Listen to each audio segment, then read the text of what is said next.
Hello BC Calculus students, this is Mr. Johnson and this is section 2.6 which is on tangents, velocities, and then other rates of change, specifically the average rate of change. So the first one we're going to do is do a little opener with regard to the average rate of change versus the instantaneous rate of change. And this is a little bit of a review from earlier sections here. Let's say that you have some function that looks like this, f of x, and you're looking at a point on the function, let's say that's here at a, giving you a y value of f of a, and then another point, maybe let's say that that's going to be here at b, and that gives you a y value of f of b. So if you were to connect these 2 points, you would create a secant line, which goes through 2 different points on a particular curve, and the slope of the secant line is equal to f of b minus f of a divided by b minus a, and this is called the average rate of change.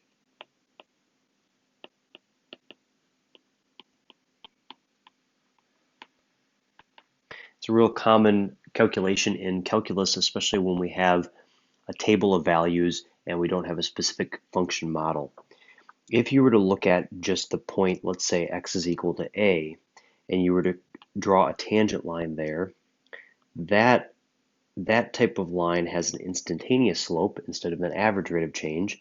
And so the slope of a tangent line, by definition, is equal to the limit as x approaches a of f of x minus f of a divided by x minus a. And again, this is the instantaneous rate of change.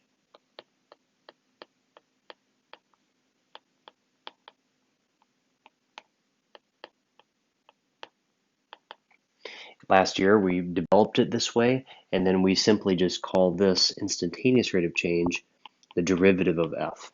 And so that's going to be the change at a single point along the curve. Okay, so how do these two things interact? Well, the secant line is the average rate of change over an interval.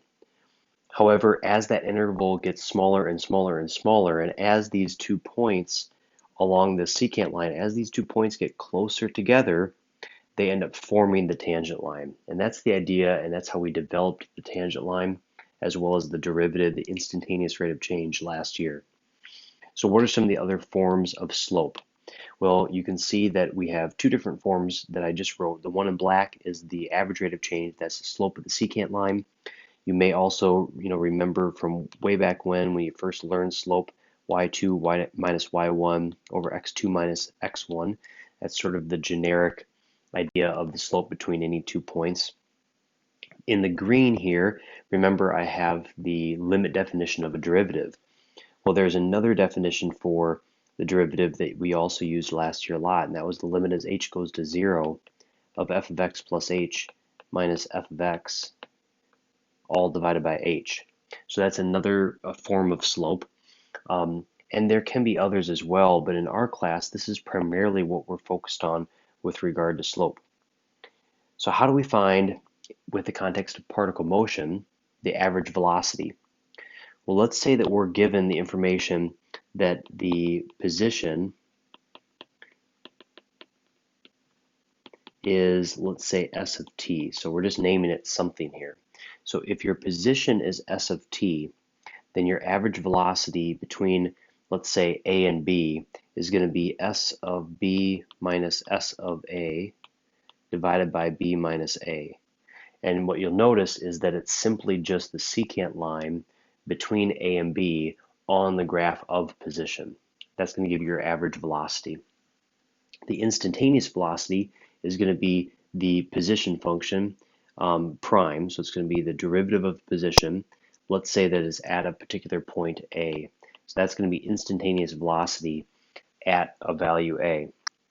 So how do we find in general then the average rate of change of a function? Well, this is just sort of repeating what I just walked you through. So the average rate of change by one definition would be f of x minus f of a divided by x minus a, or f of b minus f of a divided by x minus a.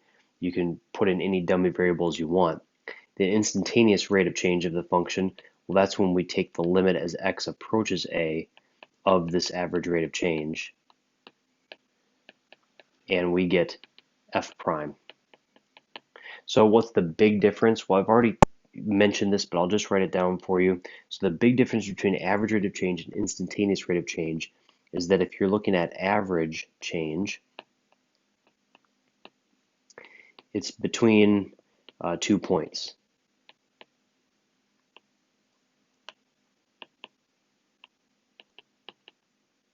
And instantaneous rate of change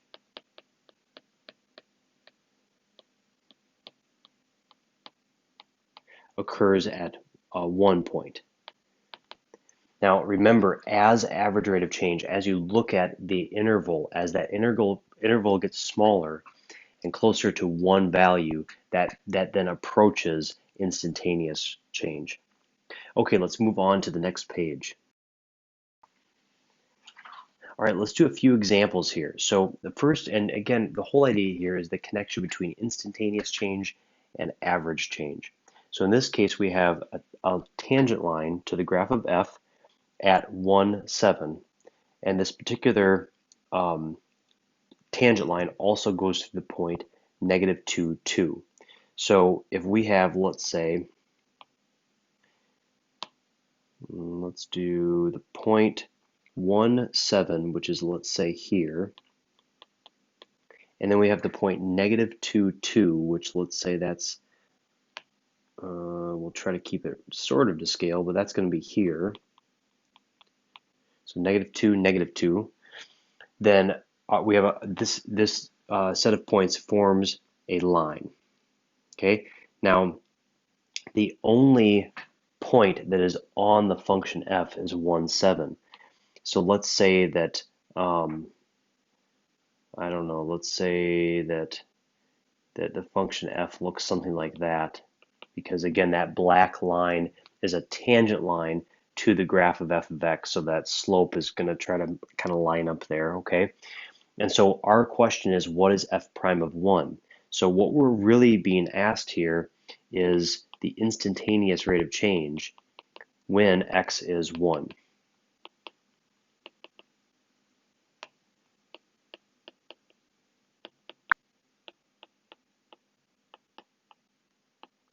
Now we can't find the instantaneous rate of change because we have no equation for f. Therefore, we can't take the derivative of f. So what we're going to do instead is we're going to utilize the fact that this line, this tangent line, goes through these 2 points, and we're going to find the average rate of change on that line. That will end up giving us the instantaneous rate of change. So all we're doing really is just taking the slope. -2 minus 7 divided by -2 minus 1. Between those 2 points, we get -9 over -3, which is 3. Okay, in example 2, we have this free response question from 2010. So a zoo is sponsoring a one-day contest to name a baby elephant. Zoo visitors deposit the entries into a small box between noon and 8. The number of entries in the box t hours after noon is modeled by the equation E. The values of E in hundreds of entries at various times are shown in the table. Okay, so all we're doing is we're going to tackle part A. So there are multiple parts to this problem. We're not going to tackle those right now. We're just going to look at A. It says use the data in the table to approximate the rate in hundreds of entries per hour at which the entries are being deposited at time 6. So the question is, what is it really asking for? Well, if we're looking at a single time like this, it's asking for instantaneous rate of change. However, that's going to be impossible because we don't have a function model for E of t. Therefore, in the problem, it says to approximate. So how do we, back to that first page that we were talking about, how do we approximate instantaneous rates of change? Well, to do a proper approximation, we're going to want to look at the average rate of change. But we don't want the average rate of change over a huge interval. We don't want the average rate of change, for instance, from 0 to 8 in our table, because we want to focus our attention on 6. So we're gonna zero in as much as we possibly can, and we're going to look at our table and take the two values that are as close to 6 as we possibly can and find the average rate of change. And because we're really close together, we're going to claim that that's an estimate then for the instantaneous rate of change. So our average rate of change is going to be E of 7 minus E of 5 divided by 7 minus 5, which is equal to 21 minus 13 divided by 2, which is 8 divided by 2, and we get 4. So there are 4 hundreds of entries per hour as at time 6, and that is an estimate for time 6. Technically, what we're looking at there is an estimate for the derivative based on the average rate of change. Now they don't ask for units here, so you don't have to bother putting them. However, the units there will be hundreds of entries per hour. Okay, let's look at example 3. So we have an equation of the line tangent to the graph of y at the point 0, 1. This is instantaneous rate of change. And the reason for that is that we're looking for the equation of a tangent line at a particular point on a graph. That means we're looking at one point. It's a tangent line, therefore the slope is going to be instantaneous change. So our first step is the derivative. And the derivative of x is 1, and the derivative of cosine is negative sine of x. And then we're going to find the derivative when x is 0, because our point is 0, 1. And the derivative then was 1, which means the instantaneous change is of slope 1. Our tangent line then has a slope of 1, and it has the point 0, 1, which means we have y minus 1 equal to 1 times x minus 0. And if we just simplify that and rearrange, we get y is equal to x plus 1, which is option B. Okay, let's try example 4. What is the slope of the line tangent to the curve y at the point x equal to 1/4? Another instantaneous rate of change. Let's see if you all remember the derivative of inverse tangent or arctangent. The derivative will be 1, oh, sorry, I forgot a 4. Hold on here. So 4x. So our derivative is going to be 1 divided by 1 plus quantity 4x squared. However, we must multiply by 4 because of the chain rule, because the derivative of 4x is just 4. I'm not going to bother simplifying it. Let's go ahead and plug in x is equal to 1/4. So we get 4 divided by 1 plus 4 times 1/4 squared. That gives us 4 divided by 2, which is just 2, which is option A. Okay, let's move on to the last page. So we have a table. Again, this is relatively common when it comes to average rates of change versus an instantaneous rate of change. So we have f, and it's a twice differentiable function. And the table above gives some values of f in between 2 and 13, and we're trying to estimate f prime of 4. Now, in the zoo example, as well as this example, if you notice it asks you to show your work that leads to your answer. That means you can't do it in your head. You have to show basically the slope formula for a secant line. You got to show the difference quotient in order to get credit for all the work. So again, we're going to look at x is 4, which means we're going to focus our attention on the very closest points that we can make to 4, and we're going to do the change in f over the change in x. So this derivative is approximately negative 2 minus 4 divided by 5 minus 3, which is negative 6 over 2, which is negative 3. And there are no units that are associated with this one. Okay, last one is going to be implicit derivatives, which has been a little while. Some of you were asking about this on the 97 exam as you were practicing it. But we're going to take the derivative of this because we want the slope of the tangent line, which is instantaneous change at the point 3, 2. Now when we take the derivative of 3y squared, we get 6y, but it's implicit, so we get the derivative of y with respect to x because of the chain rule. Minus 2x squared is going to give us 4x, and the derivative of 6 is 0. When you look at this portion of the equation, think of it as negative 2x times y, because we have to do the product rule. So we have the derivative excuse me, we have the first function multiplied by the derivative of the second, which is dy dx, minus the derivative of the first, which is just minus 2, times the second, which is y. Now our goal here is to solve for dy dx. So if we rearrange our equation, and I'm sorry there's no more space here, we get dy dx on the left side multiplied by the quantity 6y plus 2x. So I'm moving all my dy dx's over, and then I get let's see, 4x minus 2y on the right side when I move that over. So your slope is equal to 4x minus 2y divided by 6y plus 2x. And again, our goal here is to evaluate at 3, 2. So our derivative would be, let's see, 4 times 3. So we get 12 minus 4 divided by 12 plus 6. And that's going to give us 8 over 18, which is 4/9. And that is option B. Okay, I'm going to show you two really quick questions that are not addressed in our notes, but are addressed in your homework. So on this same page, if you go to the bottom, there are two questions, number 33 and 35, that I'd like to quickly address. It asks us to state a function f and a value a such that you're looking at essentially the definition of a derivative.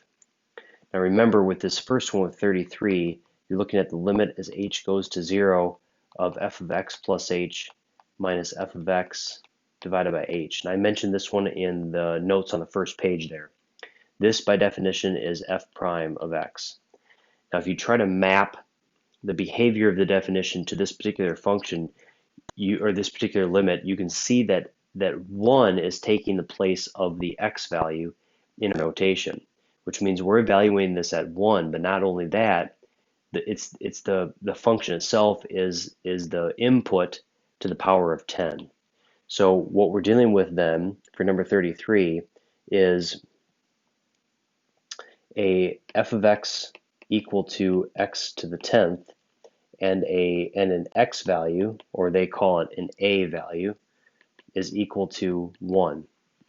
So for instance, if you were to calculate number 33, they're not asking you to calculate it, they're just asking you to set it up. If you were to calculate it, you would take the derivative of x to the 10th. So your derivative is 10x to the 9th, and then you would evaluate this when x is equal to 1, which means you would get 10. So in other words, the limit here is equal to 10, and the reason that we can do it really quickly is because we know the definition of a derivative, which is the instantaneous change based on the limit definition. Here's number 35. The main reason I want to do this one is because it's in the other form, but also I want to review with you one of the derivatives that's a little tricky from last year that we don't use very often. So here's our limit definition. We have the one with h and the one with a. In this case, the function is pretty clear. The function is 2 to the power of x.